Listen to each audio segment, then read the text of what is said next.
No, can't write it out, not now.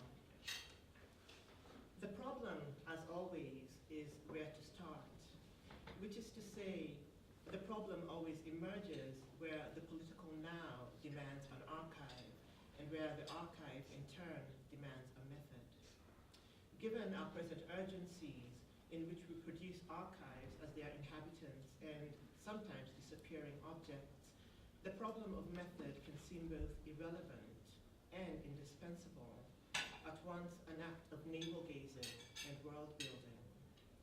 After all, why spend time contemplating how one approaches the life one is trying to save?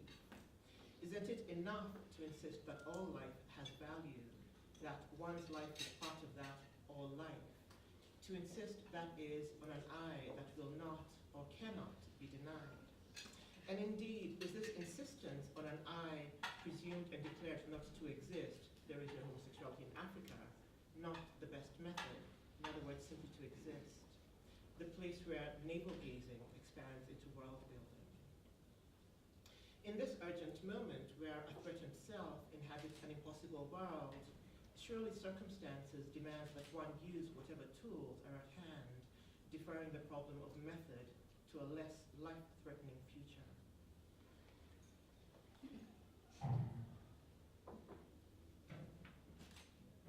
How does one encounter oneself as both inhabitant and object of an archive, as the product of accident, coincidence, forgetting, recovery, erasure, reconstruction, and illegibility? The dust we term archive. And might it be useful to term this encounter a half method, a satisfying trick that only partially assuages desire? A more honest, if less palatable, assessment might be that all methods are partial, Frankenstein assemblages held together by sweat and desire. But this, I fear, is not what you came to hear. So let me start again. We live in an archive-producing moment. From the texts and sects we generate on our phones, to the tweets, blog posts, and internet data we create, to the books, articles, and reports we assemble, to the masses of visual and audio material we are encouraged to generate. These are banal facts. To think about all this labor and vibrant matter as an archive is also to note the regimes of surveillance we inhabit, from the employers who record keystrokes, to the various bits of spyware that track our virtual imaginations, to the many, many and increasing state-supported structures that record and catalog our continual production. As anyone who has assembled or works in an archive knows, archives are as much random ephemera in varying states of use and disuse as they are processes that attempt to organize, to schematize, to impose temporal and other kinds of order. We had a very detailed conversation about what it would mean to have previously published stories. And we ended up agreeing that it would be very, very good because of what I was saying earlier. When a queer short story is published in some general anthology, it could be read differently, but also it could just disappear very easily. So we brought those stories in here, like Jambula Tree, which is an exquisite short story. I remember when I first read it because it first appeared in the African Love story anthology, and I thought, oh my gosh, it's such a beautiful story. And then it went on to win awards. So we have stories that are previously published, and they now belong to this book.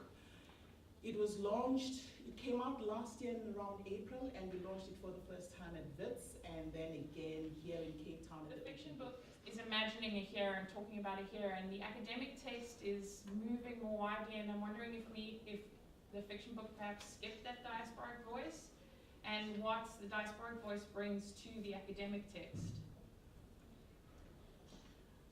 I remember one story that came through that had that diasporic element to it. If it hadn't been a novella, it probably would have been in the book. It was just so beautiful, but so long, it would have constituted half of this book, and that was the reason we didn't put it in. And it was the kind of voice, the narrators and the characters, they were moving between the US and I can't remember whether it was Accra or Lagos, but it was one of our cities here. But that was the only one that did that. And I don't know whether that had to do with the fact that in the call we had said that people need to identify as African, though we did not say that they need to set their stories in Africa. Okay. So I don't know whether it's a product of that or not, but yeah, that's what I would say about it. I think for me a certain anxiety marks the reader. One, because queer African studies, which, I use that phrase as though it exists, it kind of doesn't, but when you want to make something happen, you say it exists. So queer African studies doesn't exist as such, by which I mean as a certain rich archive, and I think this manifests itself throughout the reader, right? As you're reading these essays which are set in very discrete, very well-named African locations, and then you check the bibliography, and then you check the people who are cited, and you're sort of like, oh right, it's the US and the UK and everywhere else. A few South Africans, a few. But really the rich archive of Africa is, for me, feels conspicuously absent. And in some ways the fiction, and I think the creative work in that really reflects some of that. And some of it is about using the tools that are available to you. Some of it is also about a certain kind of academic anxiety. How do you prove yourself as an academic? Yeah. Well, you said Judith Butler, right?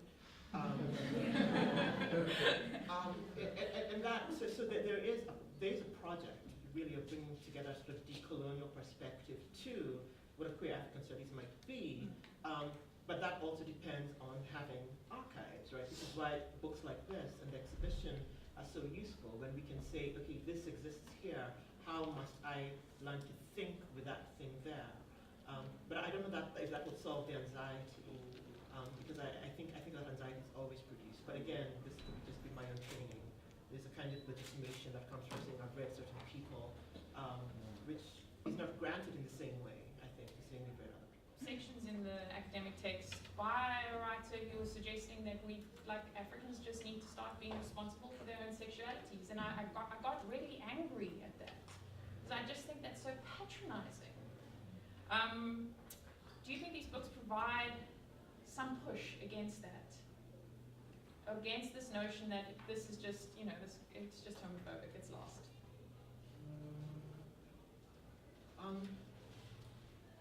I really, really want to say yes, but I'm an optimist. I'm really not an optimist. And I think, I think this is why we need to, sort of think back to post-colonial scholarship and to Africanist scholarship, right? And to actually think about the continual production of Africa, because, so Mudimbe may seem a far distant thought, the idea of Africa, the concept of Africa, but Africa is continually produced and reproduced in pretty much the same way. And so what one might want to think of is, why is Africa needed to be in these particular ways? Those of you who've traveled abroad and given presentations at conferences, will sort of, no matter what you talk about, right? My friend said this to Japan also all the time in the 80s, no matter what she said, and my friend was a political theorist, and she was doing Hegel, and she was doing, hard political theory. And a very quick question. It's interesting and a pleasure to be here listening to the two of you. I want to ask about queer African, which for me is an invitation to be radical and revolutionary, but how queer African is presented as being antithetical. How queerness, queer theory, queer, the very word queer, in many African spaces, perhaps outside UCT, is really dismissed, because queer, the history of the very word, the ecological, how it comes up, Jewish history, it's not part of our Africanness. How queer theory is quoting, all those names you throw around, Butler and Foucault and all the names that do not have the Macharia ring or the Nyanzi ring, and how suddenly we're told queer theory and its postmodernism and its often shoddy empiricism is not grounded within Africa. So for me, claiming queer African space is about saying, no, there are many ways of being queer, and then the backlash is being told, actually, you're being neo-colonized. You're fitting into Western imperialism, South African neo-colonialism, and how we cannot be queer Africans, not in the academy, because what is knowledge generation in relation to queer theory, queer African theorizing, queer African thinking, queer African fiction, whatever it is we're doing. And so I'm hearing a lot of, yes, it's good in this space, but what is your feeling about those who refuse to accept that queer Africa can come together, and how the two readers, queer African reader, are from Pambazuka, from South Africa, and not from Africa above. And so just doing queer in this queer space in an interesting way, where is the discomfort for us? How do you relate to this thing which they tell us is not ours, and yet we're saying we are it and we are part of it? Can Africa queer be part of queerness? And so my question is really, as usual, in circles, but there's a question there. There's a question which is important and maybe not coherent, because is it coherent? Okay, I'll shut up. Then you can answer. Well, partly I think we need to learn from people who are doing Black queer studies and Black Caribbean studies and queer Caribbean studies, and I sort of float somewhere along there. One of the things that's happening there that's really, really, really exciting is that genealogies are being rewritten, right? And books are being written that do not quote Keguro, do not quote Butler, and that instead sort of say we're going to look at this particular instance, this moment, right, in the history. We're going to look at the slave ship, and we're going to say what happened on the slave ship. How does that tell us something about queerness? And I think some of us are, I think a lot of good feminist work on women's sexuality and women in cities is the genealogy we need to follow, right? I think we need to look at that and sort of claim that and say, these are our genealogies, right? That if I were going to begin writing about gender dissidence, and sometimes when I think about it, I turn to Oyeronke Yumi. That's my name. And I say, she says that a binary gender, a biologic gender did not exist. So that's one place to go. But I think it's a difficult kind of work, right? Because partly it's also a sort of, how do you deal with the national and post-national? Because I can also hear someone saying, oh yeah, but that's in Nigeria, those are Nigerians. So does that work for Kenya? And you have to make an argument then. You need Pan-Africanism, you need a bridge to go from there. But this is the work that remains to be done, the work of creating genealogies that have familiar names, but also trying to be creative in those genealogies. I think there's also a lot of work that needs to be done thinking through African philosophy, thinking through the very idea of the African, right, as it has been theorized, as it has come down to us, right?